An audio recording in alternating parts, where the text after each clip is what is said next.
कक्षा 11 में हम लोगों ने पिछले दिनों सरल आवर्त गत चैप्टर पढ़ा और उस चैप्टर को कल कंप्लीट कर लिया।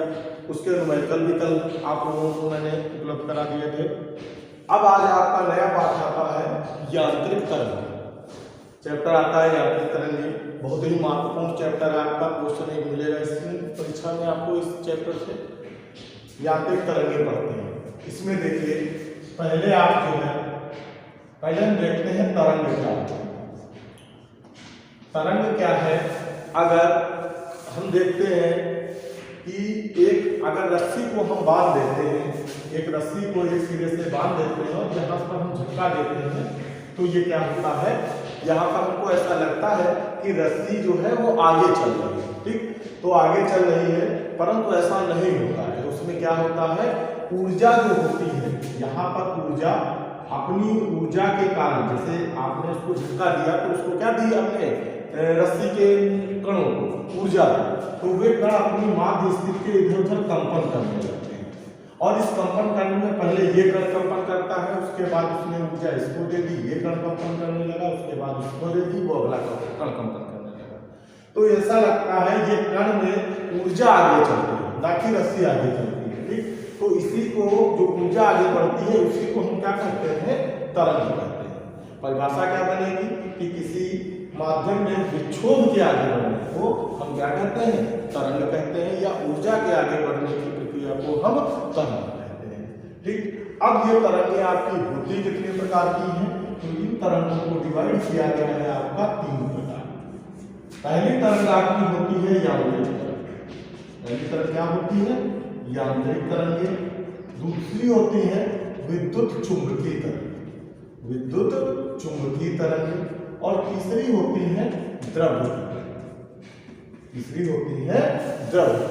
ठीक, तो यहाँ पर देखिए पहला आपकी पहली क्या होती है, यांत्रिक तरंगें। यांत्रिक तरंगें क्या होती हैं, ऐसी तरंगें जिनके संचरण के लिए, जिनको संचरित होने के लिए माध्यम की आवश्यकता होती है, तो ऐसी तरंगों को हम क्या कहते हैं, यांत्रिक तरंगें कहते हैं। इसके अंतर्गत क्या आती हैं, जैसे ध्वनि तरंग, जो ध्वनि तरंगें आती हैं किसके अंतर्गत आती हैं, यांत्रिक तरंगों के अंतर्गत आती हैं। ठीक, जैसे अभी आपको मैंने ये तरंग बताई, तो ये भी आपकी क्या है, एक प्रकार की यांत्रिक तरंग है, क्योंकि इसको उत्पन्न करने के लिए आपको रस्सी की आवश्यकता पड़ी, माध्यम की जरूरत पड़ी, तो वो आपकी क्या हो गई, यांत्रिक तरंग हो गई। दूसरी होती है विद्युत चुंबकीय तरंग। विद्युत चुंबकीय तरंगें वे तरंगें होती हैं जिनके संचरण के लिए माध्यम की आवश्यकता नहीं होती, माध्यम है तो भी सही, नहीं है तो भी सही, तो ऐसी तरंगों को हम विद्युत चुंबकीय तरंगें कहते हैं। इसके अंतर्गत क्या आती हैं, जैसे यक्स किरणें हैं, गामा किरणें हैं, ये सभी आपकी क्या होती हैं, विद्युत चुंबकीय तरंगें होती हैं। इनको माध्यम चलने के लिए माध्यम की आवश्यकता नहीं होती। फिर देखिए आखिरी क्या आती है, द्रव्य तरंग। द्रव्य तरंगें क्या होती हैं, अगर कोई गतिमान कण जैसे इलेक्ट्रॉन, प्रोटॉन, ये अगर गतिमान आवेशित कण गतिमान हो जाते हैं, तो आवेशित कण जब गतिमान होते हैं तो उससे उत्पन्न तरंगों को क्या कहते हैं, द्रव्य तरंगें कहते हैं। और इसके बारे में बताया था एक वैज्ञानिक थे, डी ब्रोगली। कौन वैज्ञानिक थे, डी ब्रोगली ने इसके बारे में बताया था, तो इसे हम डी ब्रोगली तरंगें भी कहते हैं।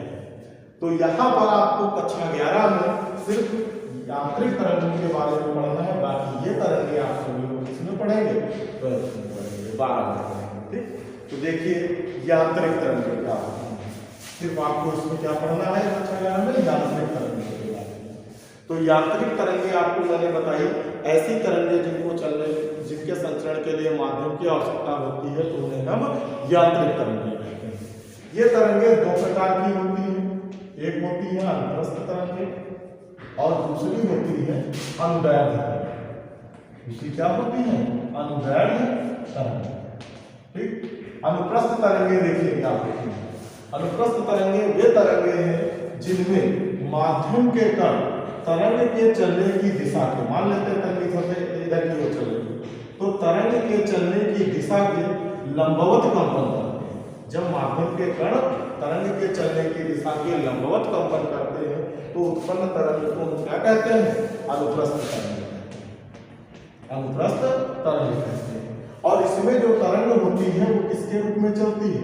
सरंग और गर्त के रूप में चलती है। ये सरंग होता है जो न्यूनतम स्थिति पर होता है, तो ये क्या होता है? तो अनुप्रस्थ तरंगों में जो आपकी तरंग है वो सरंग और गर्त बनाते हुए आगे चलती है। ठीक, यहाँ पर सरंग क्या होता है? जब माध्यम का कण अपनी माध्य स्थिति से मैक्सिमम ऊंचाई पर होता है तो उसे हम सरंग कहते हैं। जब न्यूनतम ऊंचाई पर रहता है तो उसको क्या बोलते हैं? गर्त कहते हैं। ठीक, फिर आती है आपकी दूसरी अनुदैर्ध्य तरंग।